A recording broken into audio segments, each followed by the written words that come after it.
Secretary of State John Kerry has renewed U.S. commitment to invest in Afghanistan and create a powerhouse region. He says he has faith in President Ashraf Ghani to create a strong and prosperous country. Ghani is seeking guarantees from delegates at the conference in London to continue to invest after most foreign combat forces leave this month. CCTV's Richard Bestick has more on the goals set for the conference. Afghanistan wanted to take away from this London conference guarantees that it wouldn't be forgotten after most of those international troops you mentioned there leave at the end of the month. The donor nations around that table wanted in return to see stable government and action to prevent corruption. The new president of Afghanistan, Ashraf Ghani's fear is that along with the departing foreign troops from Afghanistan, he'll see a rapid departure of international aid. So his task in London has been to persuade international donors to remain involved in the long term.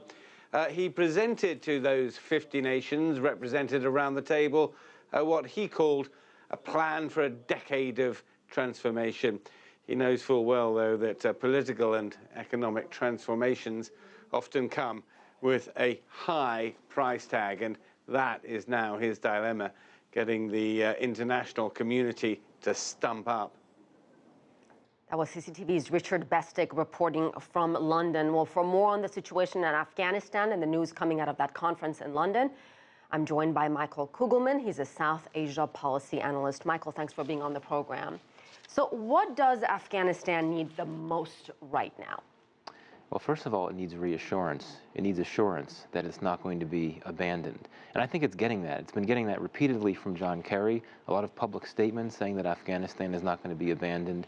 We now know that foreign troops will remain in the country next year, and that means that foreign aid will continue. Maybe not on the same levels that it's been at when the troop presence was at its highest, but it's going to continue.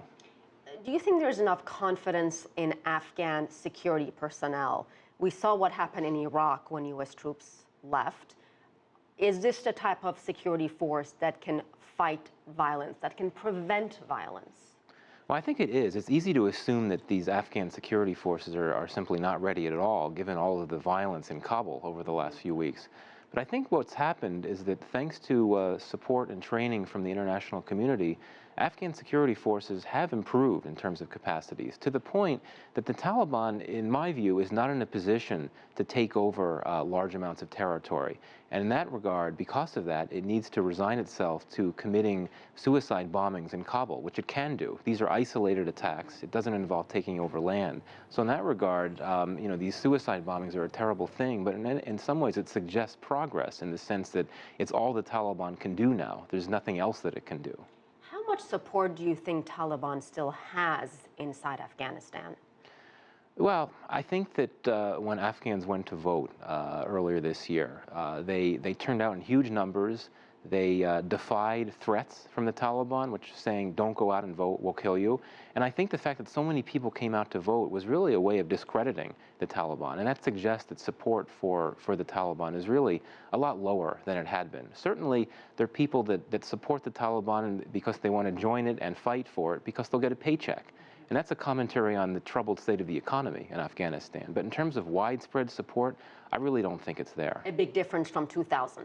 A huge difference from 2000. Okay. So how serious do you think is Ashraf Ghani about tackling corruption, reforming the government? Because that has also been a problem in Afghanistan.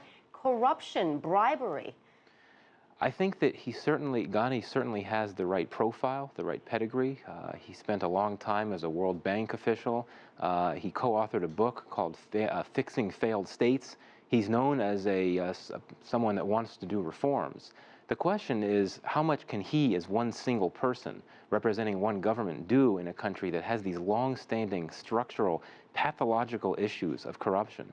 So the question is, do the institutions need to change first before the leader can come in and do any good? And I think that the answer to that, unfortunately, may be that the institutions have to change in of themselves, and that even the best leader can't do it on his own. What is Ashraf Ghani's biggest challenge in ruling this country moving forward?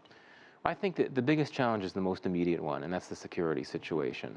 Certainly the situation has improved in the sense that, as I said before, the Taliban is not taking over huge amounts of territory. But there is an insurgency that is going to intensify, in my view. The attacks in Kabul will continue, attacks elsewhere will continue. That is the immediate focus. But along with that, the economy, which is so troubled, and corruption, which has been there all along. Corruption, security, the economy, all of these issues. Those are pretty big things. All right, thank you so much.